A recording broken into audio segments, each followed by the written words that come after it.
Triangle of Sadness Ending Explained. Triangle of Sadness, Ruben Östlund's most recent social satire, is, at least upon first viewing, utterly amusing and remarkable, but without the impact of force majeure or the deeper nuance of The Square. This new black comedy comes off as fairly blunt and in your face. Triangle of Sadness, which has 3 acts and a brief prologue, follows model couple Carl and Yaya as they travel in style on a pricey yacht, mingle with the ultra-rich, and eventually experience unforeseen circumstances, despite having some debatably weak spots. Triangle of Sadness, which won the Palme d'Or of 2022, succeeds in expressing what it intends to express while also being entertaining. Today's video will explain the Triangle of Sadness ending. Don't forget to subscribe to our channel. Let's begin. Yaya is deeply offended by the idea that her boyfriend is having an extramarital affair right before her. Still, she also finds herself unable to refuse Carl's offer of extra food. She decides to make a long journey to the top of the adjacent hill to see what there is on the other side, hoping to find any assistance. She may have been frustrated by the entire situation. She tells Abigail and Carl about it,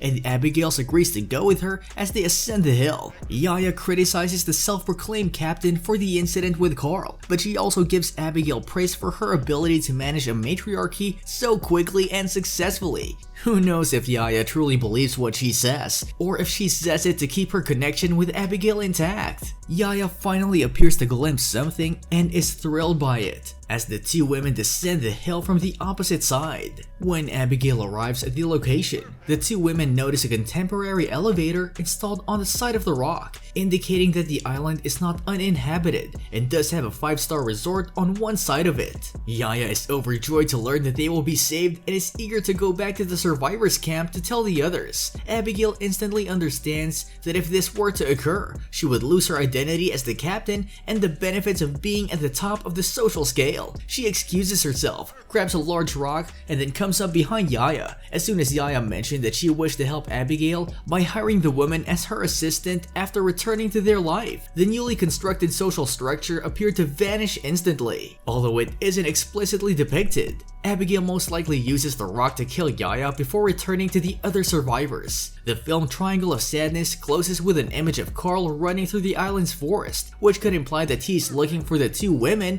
who have still not come back. This also implies that Abigail approaches the resort pretending to be the lone survivor and tries to flee the area in another way. Another scenario is that Abigail finds Carl at camp and informs him of Yaya's accidental death. Carl then runs through the forest in search of his girlfriend's body, although a scene suggests that they would also be aware that there are other survivors on the island. The fate of the other survivors is also not explicitly revealed. Therese reaches out to him and attempts to explain the issue to him as a local vendor of goods walks down the deserted beach with all of his goods. She can only utter "Inden Wolken." Thus it appears that it will be some time before the locals and the survivors can communicate with one another. Ruben Östlund, a Swedish director, joined the elite group of the 2-time Palme d'Or winners when Triangle of Sadness, his picture, took home the top award at this year's Cannes Film Festival. Francis Ford Coppola, Michael Haneke, Jean Pierre, and Luc Dardenne, Emir Kusturica, Shohei Imamura, Billy August, Alf Joberg, and Ken Loach are also included in this esteemed group.